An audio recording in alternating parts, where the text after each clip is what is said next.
So we're going to talk a little bit today about social emotional learning and behavior, and making sure that we're meeting the needs of our kiddos who have behavioral concerns. So a couple of things I want to make sure we highlight today are going to be that communication with parents. It's going to be very important, and we'll talk a little bit more about that, and or communication with the students, but we do want to make sure that we're communicating with students and parents. Reviewing the student's IEP and or behavior intervention plan to ensure that your lessons address their specially designed instruction. We'll talk a little bit about that. Considering the individual student need and access to technology. We'll look at some low-tech ways to meet needs as well as some high-tech ways. And then the data collection piece, which I know I think a lot of people have had questions about. So we'll get into all of those today. So looking at parent communication, we do want to make sure that we communicate with parents to assist in providing FAPE. So, there are various ways that our teachers can do this. For a lot of teachers, I think it's initially going to be some phone communication. I know that we've got the Google methods of meeting with students, but I think parents will appreciate those phone calls early on to make sure that we're able to, assess what level of technology the family has access to, and develop ways to work with parents. We do want to, you need to consider with each individual kiddo on your caseload the level of consultation that's necessary with that parent to support the child. And it's going to vary based on the needs of that student. And assess with the parent what they're able to take on. So some things that you may want to talk with parents about, some of your time with parents may need to be some parent coaching, walking them through some strategies at home with their student, previewing work with them. We need to consider the individual needs of the family. And, as those kids get older, sometimes, the work can get a little more complicated. So we may need to be previewing work, perhaps providing answer keys to families. I've linked at the bottom here some resources for families that are, when you go to this PowerPoint, you'll be able to have access to. The resources, these particular resources have lots of different strategies for helping families. For example, there's a step-by-step for how to set up using choices at home, or step-by-step on using behavior-specific praise within the home. I think these are super helpful for teachers to be able to even not just provide the family access or give them, the website, but also as teachers, it kind of task analyzes those things so that if we need to walk a parent through, if we know providing choices for a student is something that we do in the classroom that leads to success for the student, we may need to walk the parent through the steps for what that looks like for the student, not just saying, provide them choices, because they may not fully understand how to implement that. So we want to make sure that we're providing that guidance to parents. Okay. Some other things, when we're looking at specially designed instruction and how we provide it, we can provide it via phone, text message, email, Google Classroom, creating videos and for our students using, picture directions, task analysis. Those are all different ways. And, some of that may, if we do picture directions, we may need to email those to the parent. We may need to, for some kiddos, we can put that in Google Classroom and they can have access to it there. Again, it's going to depend on the individual needs of those students. Okay. Other ideas for, other things that we need to consider with specially designed instruction. certainly the developmental level of the student. We look at age, we look at cognitive ability of the student, the maturity level of that student. So we want to take all of that into consideration when we're, identifying the best way to provide that specially designed instruction. Excuse me. The availability of technology within the home. That's something we want to make sure we talk with the parent about and understand, what is their availability of technology within the home, because that's going to guide, how we, whether we look at more low tech options or possibly high-tech options for the student. We also want to consider what appropriate, equitable services to meet the unique needs of where they are. So we want to make sure that we're working our best to look at individual needs of a student and provide them that appropriate instruction. And really kind of looking at individual SDI, we need to look at how we adjust that for the new environment. So, for example, if the student has a behavior goal that involves interacting with peers, adjust that to interacting with siblings. If the behavior goal is interacting with the teacher, adjust that to interacting with the parents. And you can get even more specific. And again, this is all part of working with the parent and the student to identify, these adjustments. But for example, with siblings, I may be looking at playing games with family members. I think during this time, a lot of people are playing maybe more board games, card games, things of that nature that, as we're indoors or just, quarantined, you could look at eating dinner with the family. That's a time that students interact. Is that, an area where we can, look specifically at, are they able to, have appropriate conversations at the dinner table? Are they able to, keep their hands to themselves when they're sitting, at the dinner table? Things of that nature. Completing chores. So it may not just be completing the schoolwork. It may also be completing the chores that the student has at home, or however they're asked to help around the house. We want to make sure, that we're not only thinking about what we would typically think about in a school day, but also think about how can that look in that home environment. Oftentimes we talk, we've got lots of kids who maybe have the goal of keeping hands, body, and objects to self during the school day. We switch that over to keeping hands, body, and objects to self with siblings, or other members of the home. So really looking at just how do we adjust it to that home environment in our instruction with the students. Okay, here's an example of SDI for a student with behavior. For example, if math is difficult and the function of the student's misbehavior. So for example, if math is just a frustrating subject area for them, and we see a lot of student misbehavior during math or during reading, something of that nature. Maybe their specially designed instruction that aligns with their goal is explicit instruction and modeling inappropriate behaviors.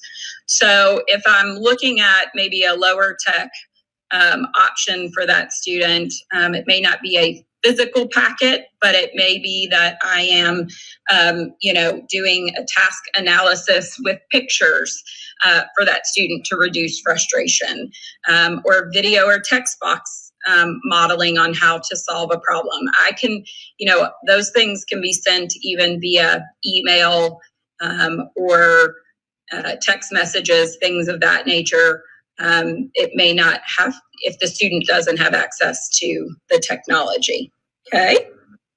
And then an e-learning example might be model those problems in a small group or individually using Google Meet. And then for behavior. If they have a behavior goal that is, with STI, such as a check-in, check-out, we're going to look a little more specifically at that in a couple of slides.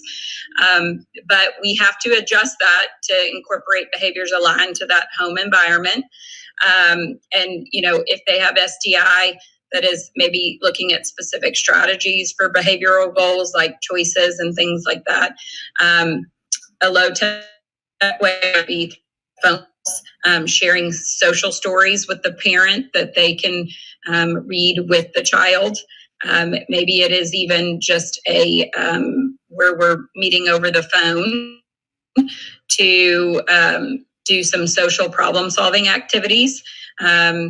And again, those things can all be done high tech with e-learning through Google Meet. Maybe you host an online lunch bunch where everybody gets their lunch, gets in front of that computer, and you all have a lunch, a working lunch where you're able to, just like you would maybe in the school setting. I used to eat lunch with my students every day. It was a great time to get to know them better, but also to provide them with instruction on, appropriate conversations and using your manners, things of that nature. So we can still do that. It just may look a little bit different over the computer.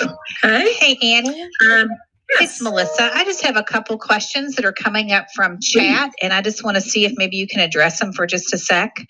Yes. One of them is, what's the standard for data collection and best practice during this point in time? And then what if the behavior isn't present at home, or even some of our kiddos maybe don't have siblings, it's just them and the parent? Sure. So certainly all of that is stuff that we need to keep in mind. But working with that parent, it may just be that it's interactions directly with that parent. If the behavior doesn't happen at home, which sometimes we do hear that from families, is that, they don't do those particular behaviors within the home setting. We still want to make sure that we are working through or providing them their specially designed instruction. So that we are, for example, if it's appropriate peer interactions, and maybe parents don't see, maybe the student is aggressive at school, but the parent doesn't see that at home. We do want to make sure that we're still providing the student instruction in, those appropriate peer interactions. So that may be that, if I'm working over the phone with that student, then maybe we're talking about school-based scenarios and making sure that we're addressing that, because eventually we will be back in school buildings. So we do want to ensure that we're still providing that specially designed instruction, and we're documenting that in particular. And I'll talk a little bit about data collection when we get to the end. We want to make sure we're documenting the specially designed instruction.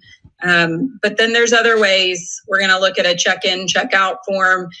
We may have to rely on parent input with regards to behavior as well, as much as we possibly can, if parents are willing to partner with us in that, a daily communication of some sort, where we're looking at, was the child able to, refrain from physical aggression during the day? Were they able to refrain from verbal aggression, things of that nature? So we'll talk a little bit about, I've got a couple slides down the line here that'll give some more examples of that. Okay? Perfect, Annie. Thank you so much. You're welcome. All right. So just some low-tech options, guys, some things to think about. We do want to make sure we're still giving, instruction based on the needs of the student. So based on the specially designed instruction in that IEP, some things we can look at, and I'm not going to read through all of these because I want to make sure that we have time. But certainly if there are questions, you all can reach out to me. Journaling, I'll show you some journal prompts. This can be high tech or low tech. It may be that students are keeping an actual pencil paper notebook with some journaling, about this time within their homes. There are journal prompts we can give them. We can make it specific to behaviors or areas of need of that individual student.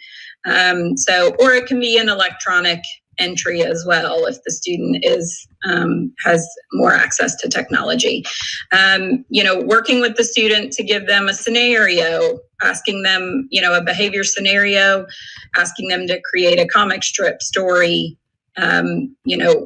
draw a picture, depending again on the level of the student, of someone solving that problem using an appropriate social skill.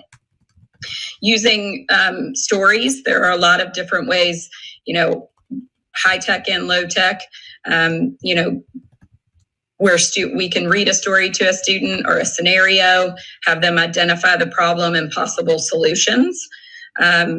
Just working on those problem solving skills, practicing mindful activities via phone. A lot of our teachers have used mindfulness or practicing those calming coping strategies. We can still practice those even over the phone or, FaceTime if possible with the students. Daily check-in or check-out, self-monitoring. We'll look at a couple of those forms in just a second. Working with students via phone to develop visual schedules. And this may be working with the parent and the student. Again, it depends on the level of the student, but, developing visual schedules, possibly other visual supports. If they have a calming visual that's typically on their desk, maybe we want to try to recreate that with, they paper and pencil at home where they write down what their calming strategies are and have that visual support within the home setting. Trying to help them and parent with setting up a designated work area, organizing their materials, having those visuals posted in that area. And also, again, just playing games with family members to work on appropriate interactions. Similar to sometimes what we do in our social skills when we've taught a skill, maybe we want to practice it and try to work on generalizing that skill. So we set up situations that put students in, scenarios or situations that allow them to practice the skills we've been working on. These are just some sample journal prompts. So I think that they're you can Google all kinds of journal prompts, or just make them specific to the needs of individual students and what they're working on. The check-in, check-out, or self-monitoring. I'll show you some sample forms here in a second. But if I'm utilizing these forms, I want to make sure, that one of the most important things here, guys, is that it is not just I send an electronic form and just say, use this form or use that form. We still, just as we would in the classroom, are going to have to teach the student and possibly the parent, if they're going to be involved in helping with this, how to go about using the form. We want to work with them to identify the behaviors because, again, they may look a little different in the home. So we want to work with them to identify what behaviors are we going to include in this form. And we want to look at the IEP as well. So if verbal aggression is on the IEP and we're giving them instruction and ways to, appropriately handle situations, then I want to look at that, assuming that occurs in the home, that may be something we want to make sure we include. So I still am trying to pair those behaviors from the IEP with the home. But it may look a little different. So I want to create that form based on those identified behaviors. We want to work with the student and parent to decide on a daily reward incentive system. So again, at school, typically students are getting some sort of, and it may even be multiple times a day, depending on the age and developmental level of the student. But We want to work with the parent for what is that going to look like in the home. Deciding the minimum amount of points that the student has to earn to get the reward or incentive. Teachers can check in and check out via phone or text or teleconference, whatever works best for that particular student on a daily basis. So again, this is where the teaching part comes in. So it's not just, oh, hey, how was your morning? Or how did your day go? And that's it, just kind of a 2-second check-in. We want to make sure that we're spending a little time with the student, setting goals in that check-in, reviewing those behaviors, reviewing visuals, possibly with the student, teaching them via maybe role playing, or, if we know the previous day they had a difficult time with their peer, we may be going back over, remember what we talked about yesterday afternoon when your brother or sister is getting on your nerves. What can you do to address that and walk through that with them?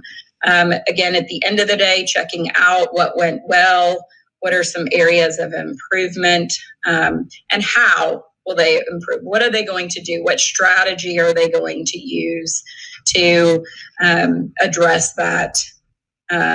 If that happens again, what strategy are they going to use to have a different result the next time?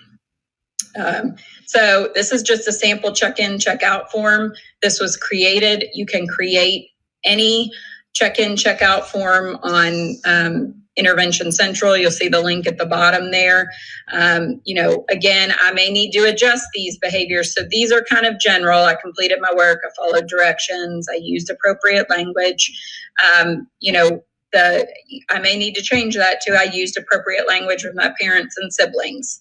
I completed my chores. I followed my mom's directions.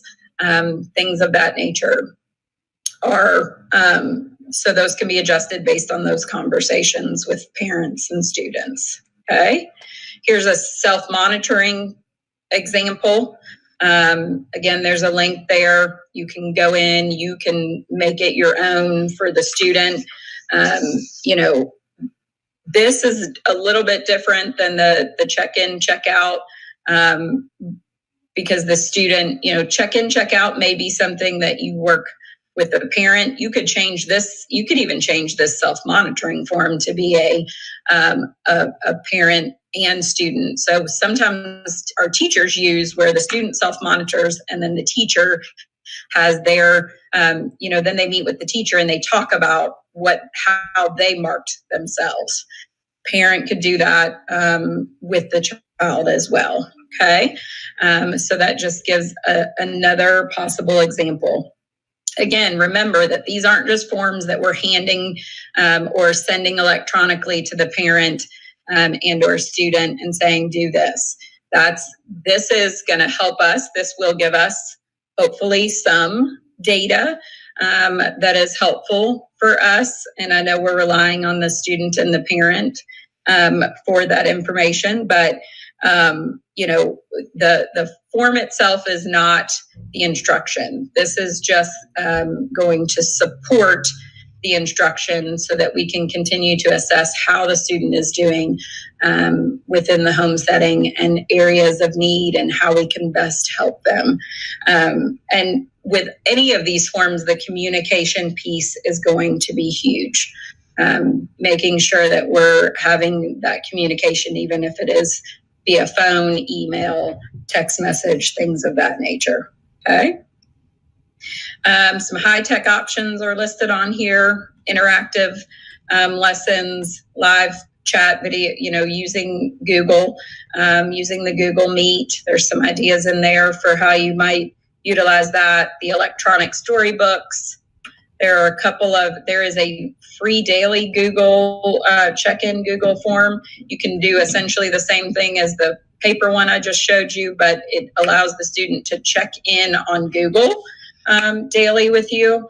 And then there are some great social and emotional online lessons linked there. Some interactive websites. On our JCPS resources, there's some additional ones. If you have used Second Step and have that account, they do have some really good online lessons if you already have an account with them. There's all kinds of mindfulness and meditation apps and YouTube videos to share with students when you're with them, like on Google Meet, some different electronic storybooks, and then the data collection piece, which is I know we've gotten a lot of questions about, but how to collect academic, social behavior, and adaptive data during NTI. We want to implement the IEP and collect data as you have during traditional instruction as appropriate. So, for example, if I'm doing a Google Meet and I, can get some firsthand data, during my time on Google with the student, then certainly I'm going to keep documentation of that. If you can't observe a skill or behavior, you want to keep documentation as to why and adjust your data points. All of this information comes directly from the guidance document that was created that's in the teacher backpack about with regards to data collection. There's a linked NTI services document. We do want to document what we provided, how we've individualized it, and how we're communicating those expectations to students, parents. Here is an example of one of the documents that's linked. If you go into the teacher backpack, it's in the top, kind of in the middle of the page. You'll see an ECE, it's like a guidance for various questions that we've gotten with regards to NTI. But this might be an example of how you would adjust that document if behavior is the focus for the student. An example of how I may document what I'm doing daily with regards to that student. Okay. Is there any questions? I know we're almost up. Any specific? Yes. I think that we've probably hit most of them in the chat. And if not, I've been saying that you'll be back next week. And they can certainly submit questions to you, or I'm happy to take them and forward them to you. But I think we've hit all of them in chat. Awesome. All right. Well, guys, my name's on the front of there, Ann.Goodin. So feel free to email me too if there are questions I can help with.